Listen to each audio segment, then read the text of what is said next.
السلام علیکم ورحمۃ اللہ وبرکاتہ۔ نحمدہ ونصلی ونسلم علی رسولہ الکریم،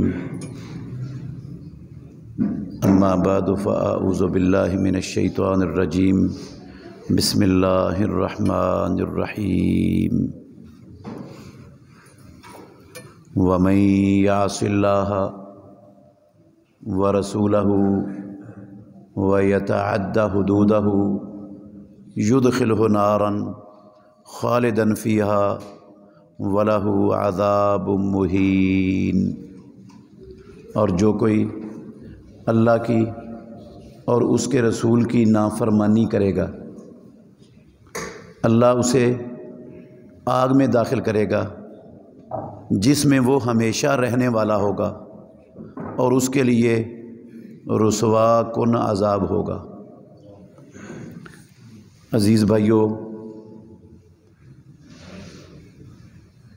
ہم سب کے سب گناہ گار ہیں۔ ہم میں سے کوئی انسان ایسا نہیں جیسے غلطی، گناہ، نافرمانی کا عمل سرزد نہ ہوتا ہو۔ یہ بات میری نہیں ہے، رسول اللہ صلی اللہ علیہ وسلم کا فرمان ہے، کلو بنی آدم خطاؤن، آدم کی ساری اولاد بہت زیادہ غلطیاں کرنے والی ہے، اور نافرمانیاں، غلطیاں، گناہ آخرت میں ان کا انجام جہنم ہے۔ آیت کے چند الفاظ میں نے آپ کے سامنے پڑھے ہیں، سورہ نساء کی 14 نمبر آیت ہے، اب گھر میں جا کے بے شک خود بھی پڑھ لینا، کہ جو اللہ اور اس کے رسول کی نافرمانی کرے گا، اس کی حدوں سے تجاوز کرے گا، اللہ اسے آگ میں داخل کرے گا اور آگ میں ہمیشہ رہنے والا ہوگا۔ تو میرے بھائیوں، کیا یہ بات تو پکی ہے، ہم انسان ہیں، بھولنے والے ہیں، غلطیاں ہم سے ہونی ہیں، اور اللہ کے نبی کا فرمان سچ ہے، اور یہ قرآن بھی سچ ہے کہ نافرمانی کرنے والا جہنم میں جائے گا اور ہمیشہ رہے گا۔ تو کیا پھر ہم سارے ہمیشہ جہنم میں رہنے کے لیے پیدا کیے گئے دنیا میں؟ نہیں میرے بھائیوں، رب العالمین ہمیں جہنم میں ڈالنا ہم میں سے کسی کو بھی پسند نہیں کرتا، وہ ہمیں جہنم سے بچانا چاہتا ہے۔ ہم سے جو بے تقاضۂ بشریت نافرمانیاں، غلطیاں، گناہ، کوتاہیاں ہو جاتی ہیں، پروردگار ان کو بہانوں سے معاف کرتا ہی رہتا ہے۔ ہم نے بڑا سنا ہوا ہے کہ بندہ فلاں عمل کرے تو 1 سال کے گزشتہ گناہ معاف ہو جاتے ہیں، فلاں عمل کرے تو 2 سالوں کے گناہ معاف ہو جاتے ہیں، فلاں عمل کرے تو سمندر کی جھاگ کے برابر ہوں وہ بھی گناہ معاف ہو جاتے ہیں، فلاں عمل کرنے سے زندگی کے پچھلے سارے گناہ معاف ہو جاتے ہیں، اور فلاں عمل کرنے سے بندہ ایسے ہو جاتا ہے جیسے ماں نے ابھی جنم دیا ہو۔ سنتے ہیں نا حدیثیں؟ یہ سن کر ہمارے پورے کا پورا معاشرہ ایک بہت بڑی غلط فہمی کا شکار ہو چکا ہے،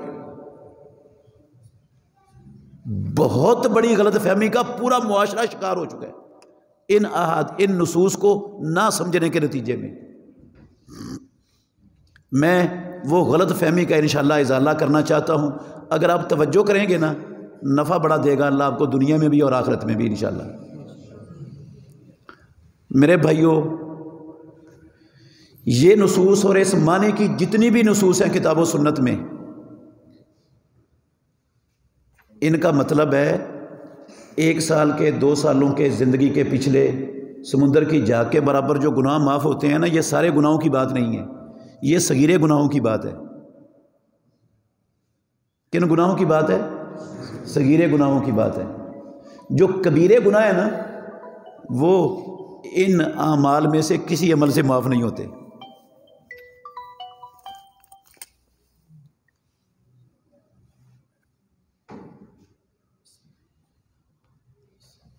وہ معاف نہیں ہوتے۔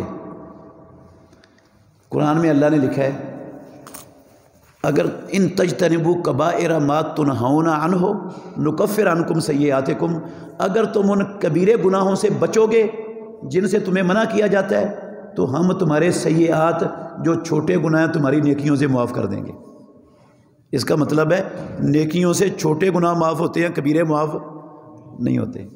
اور صحیح مسلم کی حدیث ہے، رسول اللہ صلی اللہ علیہ وسلم نے فرمایا 5 نمازیں جمعے تک، عمرے تک بیچ والے گناہوں کا کفارہ بن جاتے ہیں، مجتون بالکبائر ہو، لیکن شرط یہ ہے کہ بندے نے کبیرے سے کیا کیا ہو، کبائر سے اجتناب کیا ہو۔ تو اس کا بھی مطلب ہے کبیرے معاف نہیں ہوتے۔ ایک مثال دیتا ہوں، ہم سب جانتے ہیں کہ شرک کبیرہ گناہ ہے، ایسے ہی ہے نا؟ آپ مجھے دیانتداری سے بتائیں گے کیا عاشورے کا روزہ رکھنے سے، عرفے کا روزہ رکھنے سے، رمضان کے سارے روزے رکھنے سے، رمضان کی راتوں کا قیام کرنے سے، لیلۃ القدر کی رات کا قیام کرنے سے، سبحان اللہ و بحمدہ 100 مرتبہ پڑھنے سے، اور نماز کے بعد 33 مرتبہ سبحان اللہ الحمدللہ اور اللہ اکبر پڑھنے سے، نماز پڑھنے سے، وضو کرنے سے، جمعہ پڑھنے سے، عمرہ کرنے سے، حج کرنے سے کیا شرک معاف ہو جاتا ہے؟ ہاں نہیں ہوتا۔ تو پھر ان کا مطلب کیا کہ سارے گناہ معاف؟ پھر کیا مطلب ہے اس حدیث کا کہ بندہ ایسے ہو گیا جیسے ماں نے ابھی جنم دیا؟ اس کا مطلب ہے صغیرے گناہوں سے ایسے ہو گیا، کبیروں کی بات نہیں ہے یہ۔ جو کبائر ہیں ان کے لیے مسلمان پر پکی سچی توبہ کرنا شرط ہے، فرض ہے۔ وہ کبیرے گناہ اللہ پکی سچی توبہ سے معاف کر دیتا ہے۔ زمین سے لے کر آسمان تک کا خلا بھی بندے کے کبیرے گناہوں سے بھرا ہوا ہونا پروردگار وہ بھی معاف کر دیتا ہے پکی سچی توبہ کرنے سے۔ مگر میرے بھائیوں، کچھ نافرمانیاں اور کچھ گناہ ایسے ہیں جو نہ حج سے، نہ عمرے سے، نہ نماز سے، نہ روزے سے، نہ کسی اور عبادت سے، اور نہ پکی سچی توبہ سے وہ معاف ہوتے ہی نہیں۔ ایسے بھی گناہ ہیں۔ ہم یہ نصوص عام طور پر سن کر یہی سمجھ بیٹھتے ہیں کہ اللہ کے نبی کے فرامین ہیں، سچ ہیں، قرآن ہے، سچ ہے، تو ہمارے پچھلے گناہوں کا کھاتا کیا ہو گیا؟ صاف ہو گیا۔ اب آئندہ کوئی گناہ ہو بھی گیا تو کوئی بڑی بات نہیں ہے، پچھلا تو صاف ہو گیا نا۔ ہم شیر ہو جاتے ہیں آئندہ دوبارہ گناہ کرنے کے لیے، نافرمانی کرنے کے لیے۔ میرے بھائیوں، کوئی نہیں کھاتا شاتا، کوئی نہیں صاف ہوتا۔ کچھ گناہ معاف ہوتے ہی نہیں، توبہ سے بھی نہیں معاف ہوتے۔ وہ کون سے گناہ جو توبہ سے بھی معاف نہیں ہوتے؟ 3-4 موٹے موٹے گناہوں کا تعارف کرواؤں گا۔ ہمارے معاشرے میں ان کو گناہ سمجھا ہی نہیں جاتا، کوئی بھی نہیں سمجھتا گناہ۔ اگر کوئی سمجھتا بھی ہے نا تو وہ یہ سمجھتا ہے نماز پڑھوں گا تو معاف ہو جانے، حج کر لیا تو معاف ہو جائیں گے سارے، وہ یہ سمجھے بیٹھا ہے۔ یہ گناہ ہے میرے بھائیوں، بندوں کے حقوق جن گناہوں سے تلف ہوتے ہیں، انسانوں کے حقوق جو ہم نے تلف کیے ہیں نا۔ میں 1000 مرتبہ مسجد میں بیٹھ کے، بیت اللہ میں بیٹھ کر، بیت اللہ کے دروازے کو، غلاف کو پکڑ کر کہوں یا اللہ میرے باپ دادے کی بھی توبہ، میری 7 پیڑھیوں کی توبہ، کروڑ مرتبہ توبہ کی تسبیح پڑھ لوں، کعبے کے رب کی قسم ہے یہ حقوق العباد کوئی نہیں معاف ہونے۔ میں ساری زندگی بالغ ہونے سے لے کر مرتے دم تک ہر سال حج کروں بیت اللہ کا، ہر سال عمرہ کروں رمضان میں، قسم ہے اللہ کی، میں 30 40 50 حج بھی کر لوں نا، یہ والے حقوق العباد نہیں معاف ہونے، یہ نہیں معاف ہوتے۔ چند ایک مثالیں موٹی موٹی دیتا ہوں میں۔ باپ فوت ہو جاتا ہے ہمارے معاشرے میں، بیٹے وہ باپ کی وفات کے بعد اس کی ساری جائیداد آپس میں بانٹ لیتے ہیں، بہنوں کو ان کا حق نہیں دیا جاتا مسلمان معاشرے میں، مسلمان نہیں دیتے، اچھے بھلے دیندار نمازی بھی نہیں دیتے، بہنوں کو ان کا حق نہیں دیتے۔ اگر کوئی بہن مانگتی ہے تو اس کو دھمکی دیتے ہیں، آنکھیں دکھاتے ہیں، کہتے ہیں بھائی رکھنے ہیں یا حصہ لینا ہے اپنا، بھائی رکھنے ہیں اپنا، ماں باپ کا دروازہ کھلا رکھنا ہے یا حصہ لینا ہے بتا۔ وہ بیچاری تو مجبور ہے، اس نے مجبوراً یہی جواب دینا ہے، میں نے بھائی رکھنے ہیں، ویر رکھنے ہیں، میں نے ماں باپ کا دروازہ کھلا رکھنا ہے۔ مجبور اس لیے ہے میرے بھائیوں، وہ بیگانے گھر میں ہے، وہ بیگانے گھر میں ہے۔ اگر اس کا خامد اس سے ناراض ہوتا ہے، اسے طلاق دے کے گھر سے نکال دیتا ہے، اس کا کون سا ٹھکانا ہے؟ اس نے کہاں جانا ہے؟ ماں بھائیوں کے پاس ہی آنا ہے نا، ماں باپ کے دروازے پر ہی آنا ہے نا، اور تو کوئی ٹھکانا ہے نہیں۔ وہ کیسے کہے گی میں نے اپنا حق لینا ہے؟ وہ تو مجبور ہے یہ کہنے میں. کیا اس طرح بلیک میل کر کے اس سے کہلوا دیا جائے کہ میں نے اپنا حق اپنے ویروں کو چھوڑا، معاف ہو جائے گا؟ میرے بھائیوں قسم ہے اللہ کی، یہ کوئی نہیں معاف ہونا، یہ نہیں معاف ہونا گناہ. کئی دھمکی بھی نہیں لگاتے. ہمارا معاشرہ ہے نا، ہندو لوگ ہمارے بڑے ہندوؤں کے ساتھ رہے بڑی دیر تک، ابھی تک بہت ساری چیزیں ان کی ہمارے اندر ہمارے معاشرے میں موجود ہیں. بہت ساری چیزیں موجود ہیں ہندوؤں کی جن کا اسلام سے کوئی تعلق ہی نہیں. کئی بلیک میل نہیں کرتے، بہنیں ویسے ہی کہہ دیتی ہیں ہم نے اپنا حق اپنے بھائیوں کو کیا کیا، چھوڑ دیا، معاف کر دیا. آپ نے دیانتداری سے بتانا ہے مجھے، اللہ کے گھر میں بیٹھے ہو، بھائی باپ کی وفات کے بعد سارے خوشحال ہیں، ہر ایک کے پاس اپنا اپنا گھر بنا ہوا ہے، اس کا اپنا اپنا کاروبار بھی چل رہا ہے، ہر چیز اللہ نے دی ہوئی ہے. بہنیں اللہ نہ کرے تنگ دست ہوں اپنے گھروں میں، خامد ان کے محنت مزدوری کرنے والے ہوں، بچے ان کے زیادہ ہوں، ان کی محنت مزدوری سے ان کے گھر کا چولہا بھی اچھی طرح جلتا نہ ہو. دیانتداری سے بتائیں، یہ باپ جو کروڑوں روپیہ چھوڑ کے گیا ہے، ایسی بہن جو تنگ دست ہے، بچے زیادہ ہے، خامد محنت مزدوری کرنے والا ہے، وہ اپنے خوشحال بھائیوں کو کہے گی میں نے اپنا حصہ ان کو معاف کر دیا؟ کیوں جی کہے گی کوئی؟ ہاں، کیا اس بہن کو پیٹ نہیں لگا ہوا؟ کیا وہ انسان نہیں ہے بہن؟ کیا اس کی اولاد نہیں ہے؟ کیا اس کی دنیا میں کوئی انسانی ضروریات نہیں ہے؟ کیسے کہے گی میں نے معاف کر دیا؟ اگر وہ کہتی ہے نا تو وہ معاشرے کے تانوں کے ڈر سے کہے گی کہ لوگ کہیں گے تو نے بھائیوں سے حصہ لے لیا. وہ بھائیوں کے چھوٹ جانے کے ڈر سے کہہ رہی ہوگی، وہ ماں باپ کے دروازے کو ہمیشہ کے لیے بند ہونے کے خوف سے وہ یہ لفظ کہہ رہی ہوگی. سوال پیدا نہیں ہوتا، وہ جب ضرورت مند ہے تو وہ کہے میں نے چھوڑ دیا ان خوشحالوں کو. اس طرح چھوڑ دینے سے معاف شاف کوئی نہیں ہوتا. اور کئی ہمارے معاشرے میں ایسے لوگ بھی میں نے دیکھے ہیں، فیصل آباد میں دیکھے ہیں، فوت ہونے سے پہلے باپ اپنی ساری جائیداد اپنے بیٹوں کے نام کر جاتا ہے. اس کو خدشہ ہوتا ہے اگر میں مر گیا تو بیٹیاں تو ہیں بیگانے گھروں میں، تو کمائی میری، جائیداد میری، وراثت میری، محنت میری، اور ان بیٹیوں کے ذریعے بیگانے خاندانوں میں تقسیم ہوگی. وہ بیگانے خاندانوں سے بچانے کے لیے نا وہ ساری اپنی جائیداد بیٹوں کے نام کر جاتا ہے، بیٹیوں کو دیتا ہی کچھ نہیں. میرے بھائیوں، یہ باپ جس نے اپنی زندگی میں اپنا سارا کچھ بیٹوں کے نام کر دیا ہے، بیٹیوں کو نہیں دیا، قسم ہے اللہ کی اس باپ نے اپنی بیٹیوں کا حق مارا ہے. یہ ساری زندگی پہلی صف میں کھڑا ہو کر تکبیر اولیٰ کے ساتھ نمازیں پڑھے پانچوں، ساری زندگی رمضان کے روزے رکھے، ساری زندگی زکوٰۃ دے، ساری زندگی یہ حج کرے، عمرہ کرے، توبہ کی تسبیحاں پڑھے. یہ والا گناہ اس باپ کا کوئی نہیں معاف ہونا. اس نے اپنی بیٹیوں کا حق مارا ہے. کتنا حق تھا ان کا؟ کیوں جی کتنا حق تھا؟ برابر تھا. 1/2 نہیں، 1/2 ہوتا ہے مرنے کے بعد. 1/2 کب ہوتا ہے؟ مرنے کے بعد. وہ جائیداد کا اصول ہے، وراثت کا تقسیم ہونے کا. وراثت بندے کے مرنے کے بعد بنتی ہے. زندگی میں جو ماں باپ کے پاس ہوتا ہے وہ اپنی اولاد کو دینا چاہیں تو ان پر فرض ہے ہر بچے کو جتنا دیتے ہیں اتنا ہی ہر بچی کو دے، برابر برابر دینا فرض ہے، ورنہ وہ ظلم ہے اور اسلام کے اندر اس کی گنجائش. اچھا، باپ نے بیٹوں کے نام لگوا دیا، عدالت میں بیٹوں کے نام لگ گیا، قانون میں ان کا نام بولنا شروع ہو گیا، کیا بیٹوں کے لیے حلال ہو گیا؟ ہاں، محمد الرسول اللہ صلی اللہ علیہ وسلم کہا کرتے تھے تم اپنے جھگڑے لے کے آتے ہو میرے پاس، عین ممکن ہے تم میں سے کوئی بندہ وہ اپنا کیس اچھے انداز میں بیان کر دے، دوسرے کو اچھے انداز میں بیان کرنا نہ آئے، اور میں اس کی باتوں میں آ کے اس کا حق اٹھا کے اس کو دے دوں. اگر اس کو دے دوں تو مت لے، میں نے جہنم کی آگ کا ٹکڑا کاٹ کے دیا.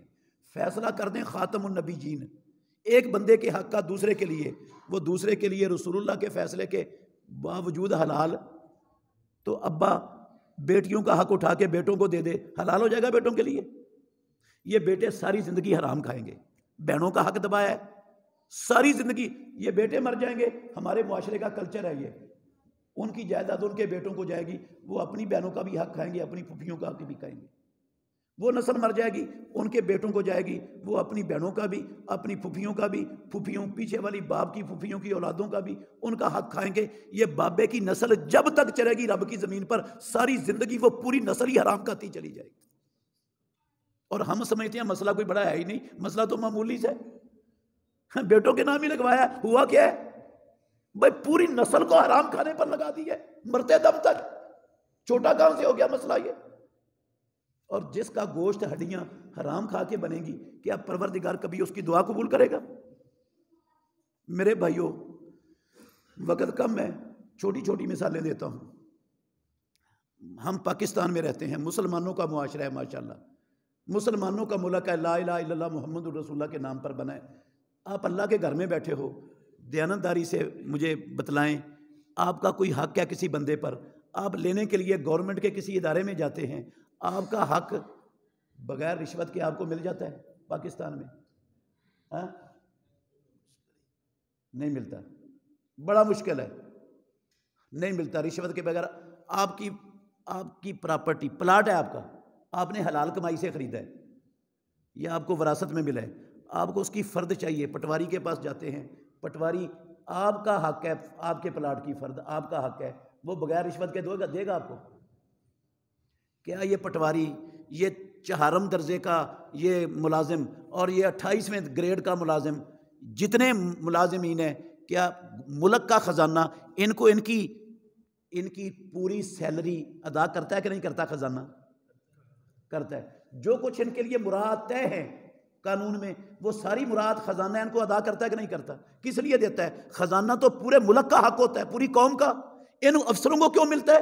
اس لیے ملتا ہے کہ تیرے علاقے میں جو بندہ، اس کا جو حق ہے، اس کو بغیر دھکے کھانے کے، بغیر لائنوں میں لگنے کے، بغیر پھیرے کاٹنے کے، بغیر رشوت دینے کے، اس کی دہلیز پر اس کو اس کا حق ملنا چاہیے۔ ملتا ہے کسی کو حق؟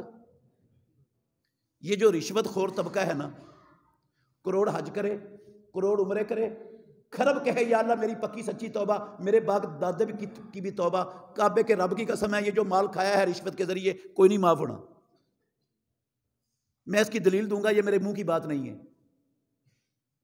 ہمارا ملک ہے پاکستان، ناراض نہیں ہونا آپ نے، ماشاءاللہ آپ کی گھر کی، ہر انسان کی گھریلو ضروریات ہیں، آپ اپنی گھر کی ضرورت کی کوئی چیز مارکیٹ میں لینے کے لیے جاتے ہیں، ہر شے آسانی سے خالص ملتی ہے نا بازار سے؟ کیا خالص چیزیں نہیں ملتی بازار سے آسانی سے؟ نہ دودھ خالص ملتا ہے، نہ چائے کی پتی خالص ملتی ہے، نہ پیسی مرچیں خالص ملتی ہیں، نہ باسمتی کے کرنل کے سپر کے چاول وہ بغیر ملاوٹ کے، کوئی شے بغیر ملاوٹ کے ہے ہی نہیں یار، ہے ہی نہیں۔ دوائیاں ہیں، زندگی بچانے والی دوائیاں خالص، جو عالمی ادارے نے جو اس کا فارمولہ بتایا ہے، وہ فارمولے کے اندر جو مقدار ہے ہر چیز کی، ہر ایسڈ کی، وہ اس کے اندر ڈالا جاتا ہے؟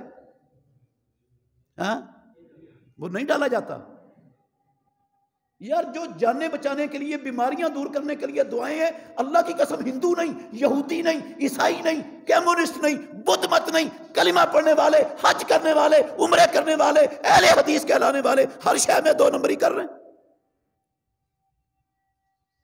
ٹھیکیدار ہے، ایک ٹھیکہ لیتا ہے، مالک مکان کے ساتھ طے کر لیتا ہے، بھئی میں فلاں فلاں مٹیریل آپ کی اس عمارت میں استعمال کروں گا، اتنا ٹھیکہ ہے میرا۔ پھر وہ مٹیریل استعمال ہوتا ہے، دیانتداری سے بتائیں، وہی مٹیریل استعمال ہوتا ہے یا 2 نمبری ہوتی؟ 2 نمبری ہوتی۔ ہر جگہ کے جھگڑے پڑے ہوئے، فساد کھڑے ہیں، ہندو نہیں کر رہے، یہ مسلمان کر رہے ہیں ہمارے معاشرے میں۔ ایک فیکٹری والا ہے، وہ ایک پروڈکٹ تیار کرتا ہے، اس نے لکھا ہوا ہے فارمولہ کہ میری اس پروڈکٹ کے اندر فلاں فلاں چیزیں اتنی اتنی ڈلی ہوئی ہیں۔ ہاں، دیانتداری سے بتائیں، جو فارمولہ پاس کروایا اس نے ادارے سے، عالمی صحت کے ادارے سے جو فارمولہ پاس کروایا، وہ ساری چیزیں ڈالتے ہیں اس کے اندر؟ کون ڈالتا ہے؟ یہ 2 نمبری کیوں ہوتی ہے؟ کیوں ہوتی ہے میرے بھائیو 2 نمبری؟ اس لیے کہ بندہ تھوڑے منافع پر کھانے راضی نہیں ہے، وہ زیادہ منافع حاصل کرنا چاہتا ہے، تھوڑی محنت کے بدلے میں زیادہ منافع لینا چاہتا ہے نا، اسی لیے 2 نمبری کرتا ہے، ورنہ منافع تو اس کو 1 نمبر دے پھر بھی مل جانا ہے۔ یہ جو 2 نمبری کر کے زیادہ منافع لیتا ہے، یہ ساری زندگی نمازیں پڑھے، وضو کرے، روزے رکھے، حج کرے، عمرے کرے، توبہ کی تسبیحاں پڑھے۔ میرے بھائیوں، اللہ کے گھر میں بیٹھا ہوں، میں کہتا ہوں بیت اللہ چلا جائے، عبادت کے لیے وقف ہو جائے، گٹے گوڈے بیت اللہ میں رگڑ رگڑ کے مر جائے ساری زندگی، نمازیں پڑھتا ہوا، کعبے کے رب کی قسم ہے، یہ جو 2 نمبری کر کے، ملاوٹ کر کے، دھوکہ دے کے، کم تول کے، جھوٹی قسم اٹھا کے بیچ کے، یہ خیانت کر کے جو مال کھایا، یہ کوئی نہیں معاف ہونا، یہ نہیں معاف ہونا۔ دلیل کیا ہے ان ساری باتوں کی؟ یہ تو میں نے موٹی موٹی چند چیزیں بیان کی ہیں، ایسے بے شمار ہمارے معاشرے میں۔ ناراض تو نہیں ہوگے؟ اللہ کی قسم دیندار لوگ چور ہیں۔ دیندار لوگ کیا کرتے ہیں؟ چوری کرتے ہیں۔ آپ کہیں گے کیا چوری کرتے ہیں؟ بھئی وہ تو خاص چور ہوتے ہیں جو چوری کرتے ہیں۔ نہیں بھئی، دیندار نمازی اہل حدیث میں نے خود چوری کرتے ہوئے دیکھے۔ بجلی چوری کرتے ہیں۔ کیا کرتے ہیں؟ بجلی چوری۔ بجلی چوری کی، ان کو سمجھاؤ نا، کہتے ہیں حضرت صاحب ہم نے غلط نہیں کیا، حکومت کی چوری جائز ہے، کیونکہ حکومت ناجائز ٹیکس لگاتی ہے عوام پر، تو ہم حکومت کی چوری کر سکتے ہیں، تو حکومت کی چوری ہے، جائز ہے یہ۔ میرے بھائیوں، پہلی بات تو یہ حکومت کی چوری نہیں ہے، حکومت کی چوری بھی اسلام جائز قرار نہیں دیتا۔ ویسے یہ چوری عوام کی ہے، حکومت کی نہیں ہے۔ عوام کی چوری کیسے؟ ایک میٹر ہے جو ہمارے گھروں میں لگا ہوا ہے، ایک میٹر ہے جو ہر گریڈ اسٹیشن پہ لگا ہوتا ہے۔ جو بل بنتے ہیں نا، بل، وہ اس گریڈ اسٹیشن کے میٹر کے جو یونٹ ہوتے ہیں نا، ان پر بنتے ہیں۔ ماہانہ بل کہاں بنتے ہیں؟ کس بنیاد پر بنتے ہیں؟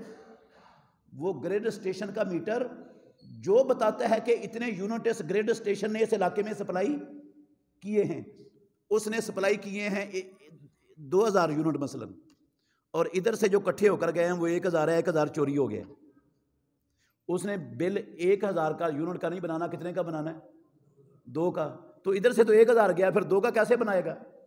وہ اس طرح بنائیں گے، یہ فیول ایڈجسٹمنٹ ٹیکس ہے، یہ نیلم جیلم سرچارج ہے، یہ فلاں لائن سرچارج ہے، یہ فلاں مختلف سرچارجوں کے نام سے نا، سرچارجوں کے نام سے وہ ٹیکس مختلف مدوں میں۔ یہ ٹی وی فیس ہے، مسجد کے بل میں بھی ٹی وی فیس آتی ہے، حالانکہ سب جانتے ہیں مسجد میں ٹی وی کوئی نہیں چلتا۔ یہ جو اس طرح کے سرچارجوں کے نام سے جو ہوتی ہے نا، یہ چوری کے یونٹ ہوتے ہیں جو معاشرے میں لوگوں نے چوری کیے ہوتے ہیں۔ چوری میں نے کیا اور پورے محلے کو مجبور کر دیا میری چوری کے پیسے بھرو۔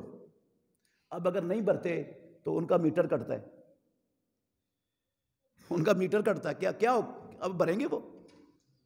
چوری میں نے کی، بجلی میں نے استعمال کی، پیسے دوسرے نے دیے، یہ دوسری جیب سے جو پیسے میں نے دلوائے ہیں نا، کوئی نہیں معاف ہونا یہ گناہ۔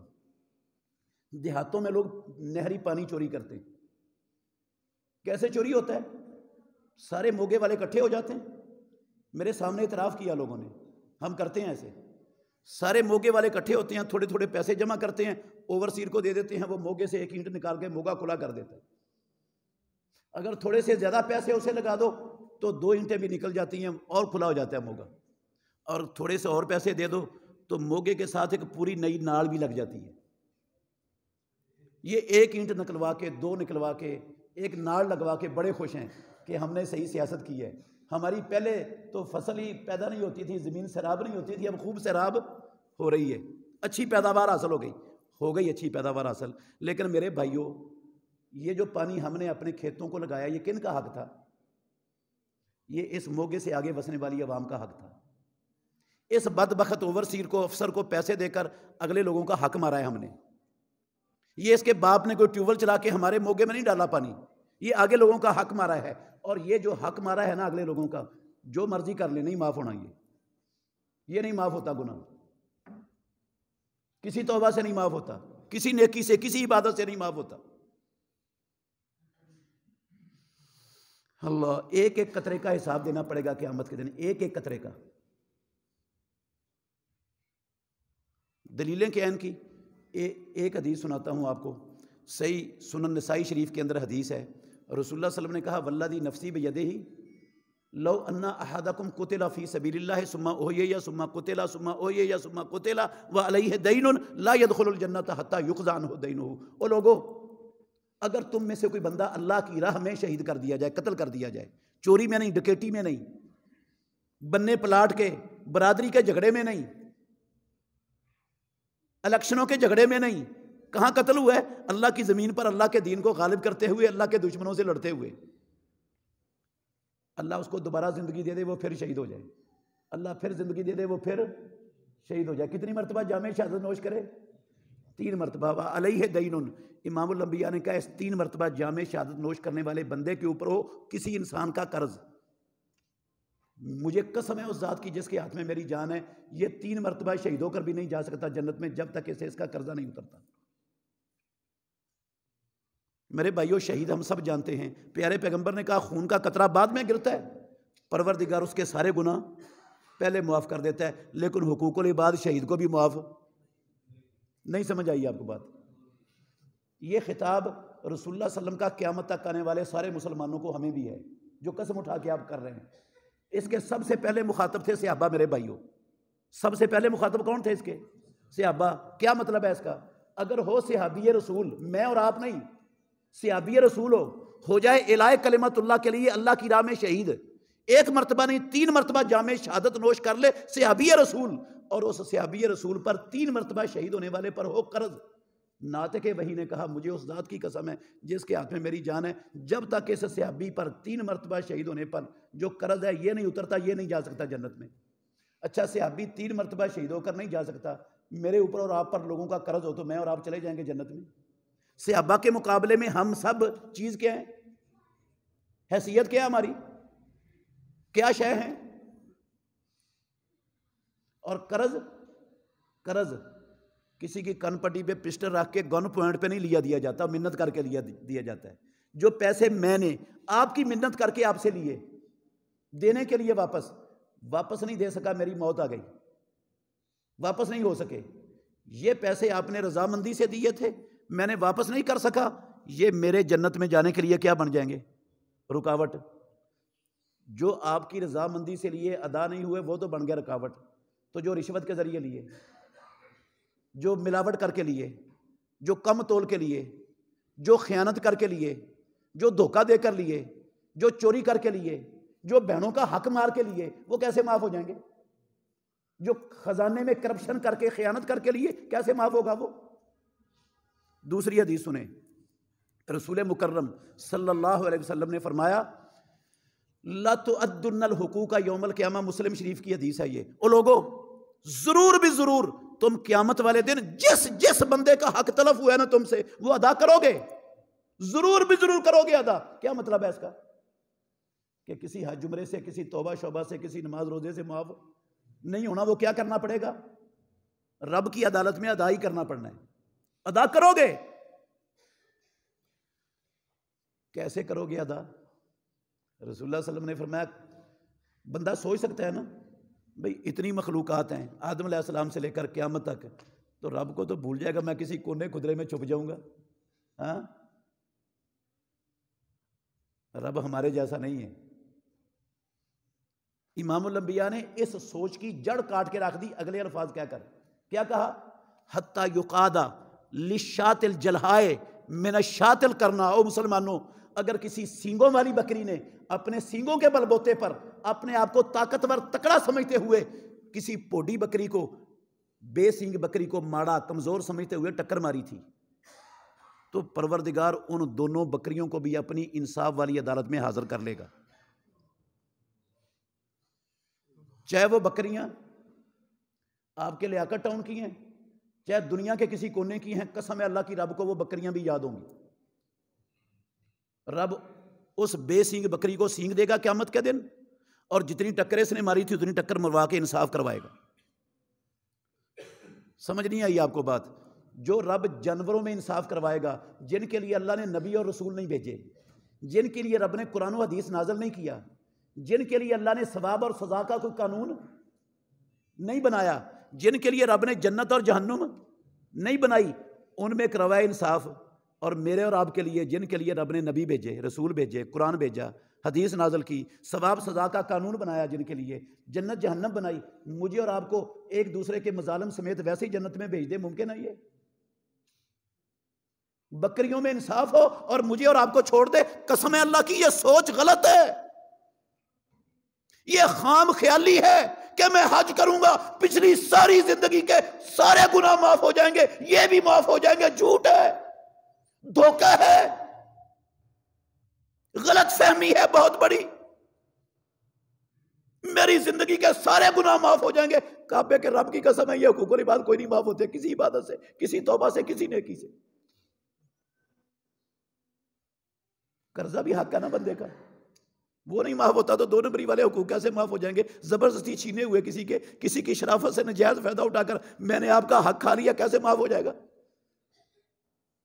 ٹھیک ہے دنیا میں حقوق نہیں ملتے، رب کی عدالت میں بھی نہیں ملیں گے، وہ عدالت دنیا جیسی ہے۔ آخری حدیث سنا کے بعد ختم کر رہا ہوں۔ پیارے پیغمبر نے کہا، جانتے ہو مفلس کون ہے؟ جی اللہ کے نبی، جس کے پاس پیسے نہ ہوں، ساز و سامان نہ ہو، کنگال، فقیر، مفلس وہ ہوتا ہے۔ پیارے پیغمبر نے فرمایا، سنو او لوگو، میری امت کا مفلس وہ ہے جس جو بندہ رب کی عدالت میں پیش ہوگا بے سیامن و صلاتن و زکاتن، ساری زندگی اس نے نمازیں پڑھی ہیں، ساری زندگی روزے رکھے ہیں، ساری زندگی زکات دی ہے، کبھی زکات میں 1 روپے کی ڈنڈی نہیں ماری تھی، نیکیوں کے پہاڑ ہیں اس کے پاس، پہاڑ لے کے آیا ہے، لیکن قد شتم ھذا و قذف ھذا و سفک دم ھذا و اکل مال ھذا و ضرب ھذا، اس کو گالیاں دی تھیں، اس پر بہتان باندھا تھا، اس کا خون بہایا تھا، اس کا مال کھایا تھا ناجائز، اور اس کی پٹائی کی تھی۔ جتنے لوگوں پر جو زیادتی اور ظلم کیا تھا نا، جس کی جو حق تلف ہوا تھا، ہر بندے کے حق کے برابر اس کی نیکیاں اٹھا کر اس کو دے دی جائیں گی۔ نیکیاں ساری ختم ہو جائیں گی، لیکن حقوق لینے والے ابھی باقی ہوں گے۔ پیارے پیغمبر نے فرمایا، پھر جس کا حق رہتا ہے اس حق کے برابر جتنے اس کے گناہ ہیں وہ لے کر وہ اس پر ڈال کر اس کو جہنم میں ڈال دیا جائے گا۔ میری امت کا یہ مفلس ہے۔ میرے بھائیو دیانتداری سے بتائیں، کیا نمازوں سے، روزوں سے، زکاتوں سے، عبادتوں سے یہ حقوق العباد معاف ہو گئے؟ جس طرح شرک ہو جائے نا، زندگی میں شرک ہو جائے تو ساری نیکیوں پر پانی پھر جاتا ہے۔ قیامت والے دن یہ حقوق العباد میری اور آپ کی ساری نیکیوں کو کھا پی جائیں گے، ساری نیکیوں کو کھا پی جائیں گے۔ کسی دھوکے میں نہیں رہنا چاہیے میرے بھائیو۔ اللہ کے نبی کا فرمان ہے، یہ مولوی صاحب کی بات نہیں سنا رہا میں آپ کو۔ ساری نیکیوں کو کھا پی جائیں گے، گناہ چڑھ جائیں گے لوگوں کے حقوق العباد کی وجہ سے۔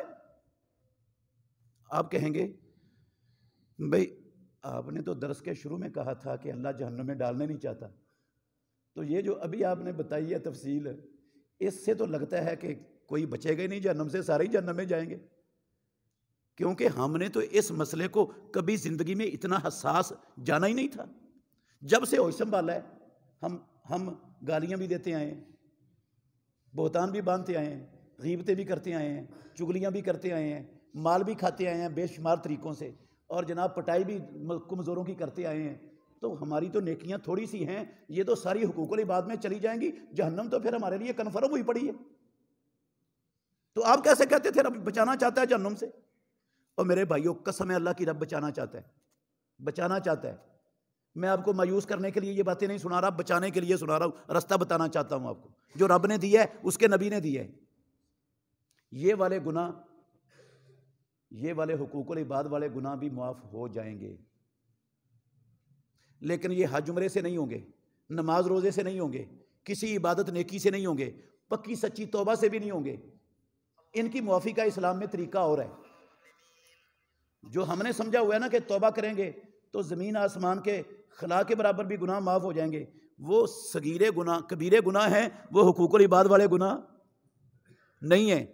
یہ والے نہیں توبہ سے معاف ہونے، یہ کس سے معاف ہونے؟ ناطق کہ وہی محمد الرسول اللہ صلی اللہ علیہ وسلم نے کہا، من کانت لہ مظلمۃ لاخیہ من ارضہ او من شیء فلیتحللہ منہ اليوم قبل ان لا یکون دینار ولا درہم۔ او لوگو، جس بندے سے کسی کا کوئی حق تلف ہو گیا ہے وہ مرنے سے پہلے اس کا حق واپس کر دے۔ بہنوں کا حق دبایا ہوا تھا، واپس کر دے۔ پھوپھیوں کا حق کھا رہا تھا، باپ نے دبایا تھا، واپس کر دے، پورا حساب کر کے۔ جس سے رشوت لیا اس کو پیسے واپس کرے، جس کا مال کھایا واپس کرے، جس پر بہتان باندھا ہے، پٹائی کیا، اسے معافی مانگے جا کر۔ اگر وہ دنیا میں واپس کر دیتا ہے یا جن کے حقوق ہیں ان سے معافی مانگ لیتا ہے، وہ دل کی خوشی سے معاف کر دیتے ہیں تو پھر معاف ہو جائیں گے۔ ان کی معافی کا یہ طریقہ ہے، توبہ شوبہ سے معاف نہیں ہوتے، یہ واپس کرنے سے معاف ہوتے ہیں حقوق والی بات۔ آپ کہیں گے سمجھ نہیں آئی۔ بھئی ہم نے تو ساری زندگی غفلت میں گزاری ہے، اب تو ہمیں یاد ہی نہیں کس کا کتنا حق ہے۔ یہ 2 نمبری کر کے، ملاوٹ کر کے، دھوکہ دے کے، فراڈ کر کے، کم تول کر، جھوٹی قسم اٹھا کے، خیانت کر کے، رشوت کس کس کی پتہ ہی نہیں ہے، غیبتیں بے شمار لوگوں کی کیا پتہ ہی نہیں ہے ہمیں، تو اب ہم کیسے معافی مانگیں، کیسے واپس کریں؟ بھئی آسان طریقہ ہے، جس کا نہیں نہ پتہ، جس کا تو پتہ ہے اس کا واپس کر دو، جس کا پتہ ہے جو زندہ ہے اس سے معافی مانگ لو، اور جس کا نہیں پتہ اندازہ لگا کر نہ موٹا سا، میں اندازہ لگا سکتا ہوں کہ آج تک میں نے اپنی ہوش میں 1 لاکھ روپیہ کھایا ہوگا ناجائز، میں اپنے دل میں طے کر لوں میں نے 2 لاکھ دینا ہے، ادا کرنا ہے، پتہ نہیں ہے مجھے کس کا کتنا ہے، لیکن دینا ہے۔ کیسے دینا ہے؟ بچا کے نہ اپنی آمدن سے صدقہ کرنا شروع کر دیں، یہ کہہ کر کہ یا اللہ تیری عدالت میں حساب دینا بڑا مشکل ہے، وہاں نیکیاں دینی پڑیں گی، یا اللہ وہاں نیکیاں بڑی مہنگی ہیں، بہت مہنگی نیکیاں ہیں، تو میں دنیا میں یا اللہ مجھے پہلے سمجھ نہیں تھی، شعور نہیں تھا، میں غلطی کر بیٹھا یا اللہ، بھولنے والا انسان تھا، اب مجھے سمجھ آئی ہے، میں دنیا میں اپنا حساب صاف کرنا چاہتا ہوں، یہ مجھے نہیں پتا تھا، غفلت کی زندگی میں کھا بیٹھا کس کے کتنے پیسے ہیں، یا اللہ یہ میں صدقہ کر رہا ہوں، جن جن کے پیسے ہیں یہ صدقہ ثواب ان کو دے دے، مجھے معاف کر دے، انشاءاللہ رب معاف کر دے گا، انشاءاللہ کر دے گا، میں اس کی دلیل دیتا ہوں۔ اور جس کی غیبتیں چگلیاں کی ہیں اور وہ فوت ہو گیا ہے اور اس سے معافی مانگنا ممکن نہیں رہا، مارا تھا اس کو، کوئی حق تلف کیا تھا کسی قسم کا، اس کا اب معافی نہیں مانگی جا سکتی، رابطے میں نہیں ہے، تو اس کا طریقہ یہ ہے جب تک زندہ ہیں ان مرنے والوں کے لیے جن سے تعلق ختم ہو گیا ان کے لیے مرتے دم تک دعا کرتے رہیں۔ پہلے ان کو مجلسوں میں پنڈا کرتے تھے ان کی برائیاں ذکر کر کر کے، اب ان کے لیے اللہ سے دعا مانگیں یا اللہ ان کو معاف کر دے، ان کے درجے بلند کر دے، اور ان کی کوئی نہ کوئی خوبی تلاش کریں، مل جائے تو جہاں جہاں اس کو پنڈا تھا وہاں وہاں اس کی خوبی کا تذکرہ بھی کریں، اور پھر کہیں یا اللہ دیکھ میں ان کے لیے دعا بھی کر رہا ہوں، یا اللہ غفلت میں ہو گیا تھا مجھ سے گناہ، شعور نہیں تھا مجھے، میں ان کی خوبی بھی ذکر کر رہا ہوں، یا اللہ آخرت کے حساب سے بچنا چاہتا ہوں، مجھے معاف کر دے، انشاءاللہ رب معاف کر دے گا۔ دلیل کیا ہے اس کی؟ پیارے پیغمبر محمد الرسول اللہ صلی اللہ علیہ وسلم نے فرمایا من اخذ اموال الناس یرید اداءها ادى الله عنه، جس بندے نے لوگوں کے حقوق لیے، اموال لیے، اور اس کا ارادہ تھا ادا کرنے کا، یا پہلے نہیں تھا اب ارادہ بن گیا ادا کرنے کا، اللہ اس کی طرف سے ادا کروا دے گا۔ زندگی میں جس نے نیت کر لی ادا کرنے کی، دنیا میں ہی حساب کرنے کی، وہ اللہ اسباب بھی دے دے گا، وسائل بھی پیدا کر دے گا، ادا کرنے میں کامیاب ہو جائے گا، اللہ توفیق دے دے گا ادا کرنے کی۔ اور اگر موت آ گئی پہلے ہی، کیونکہ موت تو بندے کے اپنے اختیار میں ہے نہیں، اب میں مسئلہ اب سمجھ آیا ہے، میں اب توبہ کرتا ہوں پکی سچی، اور کہتا ہوں کہ انشاءاللہ میں نے ہر بندے کا حق دے کر جانا ہے، میں نے رب کی عدالت میں حساب جا کے نہیں دینا، دنیا میں کرنا ہے۔ یہ فیصلہ آپ نے کر لیا، رات کو موت آ گئی، ابھی نہ کسی کا ٹیڑی پیسہ ادا ہوا اور نہ ہی جو ہے نا وہ کسی سے معافی مانگی گئی، چونکہ آپ صدقے دل سے، دیانتداری سے فیصلہ کر چکے تھے، معاملہ رب پر چلا گیا ہے۔ پیارے پیغمبر کا فرمان اس بندے کو بھی شامل ہے کہ اللہ آخرت میں جس کا حق طلب ہوا تھا نا، اپنی طرف سے ان کو دے گا اور اس کو معاف کروائے گا، یہ رب کی ذمہ داری بن گئی ہے، کیونکہ یہ دینے کے لیے مخلص ہو چکا تھا دنیا میں۔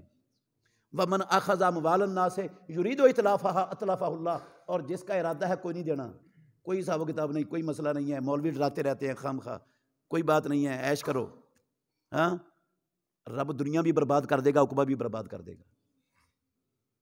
میرے بھائیوں، میں آپ کو دھوکہ دے سکتا ہوں، آپ مجھے دے سکتے ہیں، کعبے کے رب کی قسم ہے، رب کو دھوکہ دینے والا کوئی پیدا نہیں ہوا۔